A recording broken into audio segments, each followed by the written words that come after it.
पाकिस्तान में डॉक्टर बनने का ख्वाब पूरा करने के लिए आपको पता है कि जी हर साल जो तलबा हैं लाखों की तादाद में मेडिकल और डेंटल कॉलेजेस में दाखिले का जो इम्तिहान है उसमें हिस्सा लेते हैं। और पहले Pakistan medical and dental council के तहत जो मेडिकल कॉलेजेस हैं उसमें दाखिले के इम्तिहानात सूबाई सतह पर अलहदा होते थे। अब तहरीक इंसाफ की हुकूमत ने गुज़िश्ता बरस Pakistan medical and dental council को तहलील करते हुए पाकिस्तान मेडिकल कमीशन के नाम से ऑर्डिनेंस जारी किया और तमाम जो मेडिकल कॉलेजेस हैं उनके मामलात पाकिस्तान मेडिकल कमीशन के सपुर्द कर दिए। पाकिस्तान में 2020 में मेडिकल एंड डेंटल कॉलेजेस में दाखिले का जो इम्तिहान है MD कैट, ये पहली बार तनाज़े का शिकार हुआ और पिछले साल तलबा के कहना था कि जी तलबा को 20 से 30 नंबर कम दिए गए हैं, जबकि कुछ तलबा ने यहाँ तक कहा कि इम्तिहान में ऐसे सवालात भी आए जो कि निसाब में शामिल ही नहीं थे। अब नाज़रीन, इस साल भी जो इम्तिहान है उसके बाद तलबा ने एक बार फिर जो PMCS को आड़े हाथों लिया और टेस्ट होने के बाद तलबा का ये कहना है कि जी MD कैट जो है इम्तिहानात में नाकारा सिस्टम और गलत जवाबी कॉपी से चेक करने के बायस सैकड़ों तलबा का जो मुस्तकबिल है वो ख़तरे में पड़ गया, क्योंकि जिस जवाबी कॉपी से टेस्ट चेक किया जाता है उसमें गलतियाँ होने के बायस जो तलबा हैं वो फेल होने लगे हैं, जबकि तलबा को जवाबी कॉपियाँ फराहम ना करना टेस्ट पर मजीद सवालात भी उठा रहा है। इस पूरी सिचुएशन पर बात करने के लिए मेरे साथ मौजूद हैं पाकिस्तान मेडिकल उसके सेक्रेटरी जनरल डॉक्टर कैसर सज्जाद साहब। डॉक्टर साहब बहुत शुक्रिया ज्वाइन करने के लिए। और मेडिकल स्टूडेंट हैं जी हाफिज़ मुनीब, और इस बार होने वाला जो ये टेस्ट है इसमें भी हाफिज़ मुनीब जो थे वो शरीक थे। और प्रोग्राम में मैं आपको बता दूं कि हमने दावत देने के लिए पाकिस्तान मेडिकल कमीशन से रब्ता किया मगर कोई जवाब नहीं दिया गया।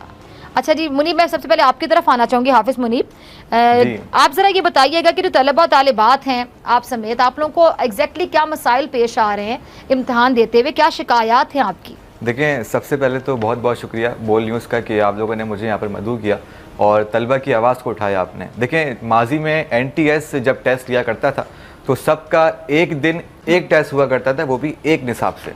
लेकिन इस साल कि जब PMC ने टेस्ट लिया उसका ना ही निसाब एक था, कुछ सवाल पंजाब बोर्ड से आ रहे हैं, कुछ सवाल फेडरल बोर्ड से आ रहे हैं। यानी आप ये किस तरह उम्मीद कर रहे हैं कि जो सिंध का बच्चा है वो फेडरल पढ़े, यानी कोविड के दिनों में कि जब माशी हालात लोगों के बेहतर नहीं है, आप उसको फोर्स कर रहे हैं कि वो कोचिंग सेंटर जाके 50,000 रुपये की फ़ीस भरे और फिर जाके फेडरल का कोर्स पढ़े।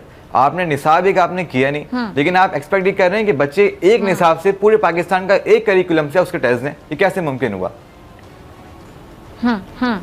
ठीक है। अच्छा डॉक्टर साहब, आपकी तरफ मैं आ रही हूँ। या इसने बड़ा इन्होंने अहम सवाल उठाया है हाफिज़ मुनीब ने, आप क्या कहेंगे इस हवाले से कि जो एक टेस्ट है वो एक नहीं हो रहा, किसी का क्या है, किसी का कौन सा टेस्ट है, आप कैसे देख रहे हैं इसको? बिस्मिल्लाहिर्रहमानिर्रहीम, बहुत शुक्रिया फिजा। बात सारी ये है कि देखें, ये हम बहुत अरसे से कह रहे हैं कि अपने सिस्टम को सही किया जाए, ना कि आप बच्चों पे और पेरेंट्स पे इम्तहान दर इम्तहान का बोझ डाला जाए।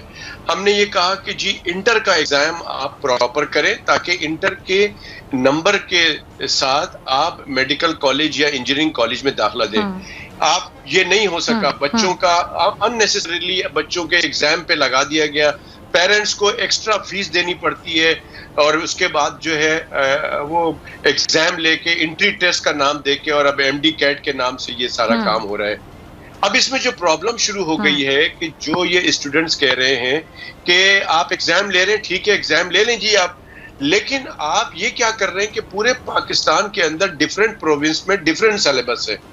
जब सिंध का जो स्टूडेंट है, सिंध के जो लड़के लड़कियां हैं, वो जो सवाल पंजाब का आता है वो नहीं दे सकते क्योंकि वो चीजें पढ़ ही नहीं रहे।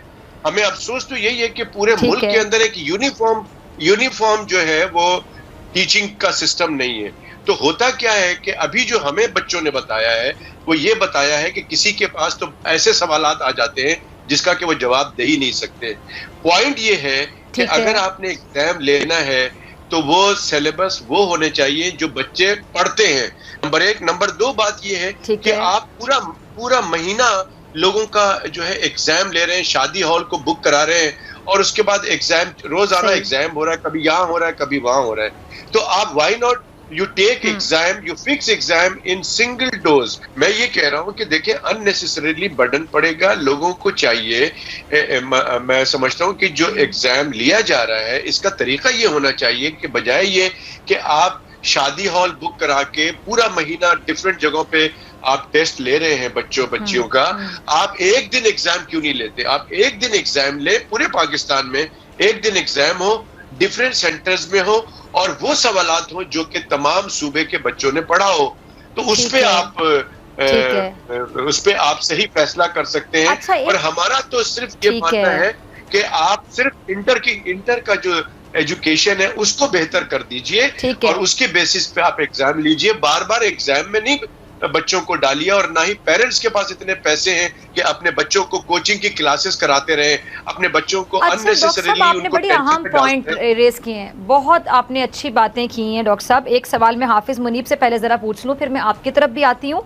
ये बड़ा एक आपने कन्फ्यूजन वाली बात हो रही है। आपने कहा कि सूबे के सिलेबस जो हैं उस हवाले से प्रॉब्लम्स का सामना करना पड़ रहा है। तो हाफिज मुनीब, ये जो PMC वाले हैं वो ये कहते हैं कि जो आप कह रहे हैं ना कि जिस सिलेबस से बाहर के सवाल आ रहे हैं आउट ऑफ कोर्स, वो कह रहे हैं जी इम्तिहान में ऐसे सवाल शामिल किए गए जिसमें काबिलियत का अंदाजा लगाया जा रहा है कि बच्चे कितने ज़हीन हैं और अब इस इम्तिहान को रट्टे लगाकर पास नहीं किया जा सकता, इसलिए स्टूडेंट्स एहतजाज कर रहे हैं। डॉक्टर साहब, आप जो बात बता रहे हैं वो इससे बिल्कुल डिफरेंट है। मतलब अब ऐसे काबिलियत का अंदाजा लगाया जा रहा है, PMC का ये मौक़िफ़ है, तो आप समझ रहे हैं। मैं आपकी तरफ आऊँगी, पहले हाफिज मुनीब, मैं आपसे ये जानना चाहूँगी कि क्या वाकई रट्टे लगाने वाले बच्चों को मुश्किलात का सामना करना पड़ रहा है, यही क्या है मसला असल जो आप स्टूडेंट्स को समझ आया? मैं इसमें सिर्फ इतना कहूँगा कि अगर PMC को अपने ऊपर भरोसा है तो वो क्यों डर रही है हमारे टेस्ट पब्लिक करने में? हमारे टेस्ट पब्लिक करे, बताए उसकी क्या की थी, बताए हमारे पास क्या सवालात आए थे।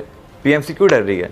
दूसरी जानिब PMC के दिए हुए जो टैब्स हैं, जो हमें टैबलेट दिए जाते हैं, उसमें बाज़-औक़ात वाईफाई बंद कर दिया जाता है और फिर वहाँ पर जब नुमाइंदे होते हैं, जब हम उनसे शिकायत करते हैं तो वो कहते हैं कि इस टेस्ट में वाईफाई कोई काम नहीं है। ये कैसे पॉसिबल है? यानी आप एक ऑनलाइन टेस्ट ले रहे हैं, उसमें आप ये कह रहे हैं कि वाईफाई का काम ही नहीं है। बिल्कुल बेतुकी बात ही करते हैं। दूसरी जानिब PMC ने पूरे टेस्ट का टेंडर किसको दिया, इसको भी बताया जाए, इसको सामने लाया जाए कि उस टेंडर का मालिक कौन है। हमने ट्रस्ट किया था गवर्नमेंट के ऊपर, हमने अपने 6,000 रुपये जो हमसे फीस ली गई थी वो 6,000 रुपये थी, हमने अपने 6,000 रुपये गवर्नमेंट को दिए थे, टैप्स को नहीं दिए थे। टैप्स किसका इदारा है, कौन इसका मालिक है, ये बताया जाए हमें। दूसरी जानिब अगर ये कहते हैं कि निसाब एक था, जी हाफिज जी मैं कह रहा हूँ कि निसाब अगर ये बात कंप्लीट कीजिएगा जी। मैं कह रहा हूँ अगर ये कह रहे हैं निसाब एक था, ठीक है, आप सवाल सामने लेकर आए, मैं इनको सिर्फ इतना चैलेंज करूंगा कि सिर्फ ये मेरा पेपर और मेरे बताए हुए किसी एक स्टूडेंट का पेपर पब्लिक कर लें, सामने आ जाएगा क्या मसला है क्या मसला नहीं है। ठीक है डॉक्टर कैसर, आपने हाफिज़ मुनीब को भी सुना, तो वो मेरे ख्याल से बात तो बिल्कुल सही कह रहे हैं कि क्या मसला है, पेपर जो है पब्लिक कर दिया जाए। तो डॉक्टर साहब आप कैसे समझते हैं?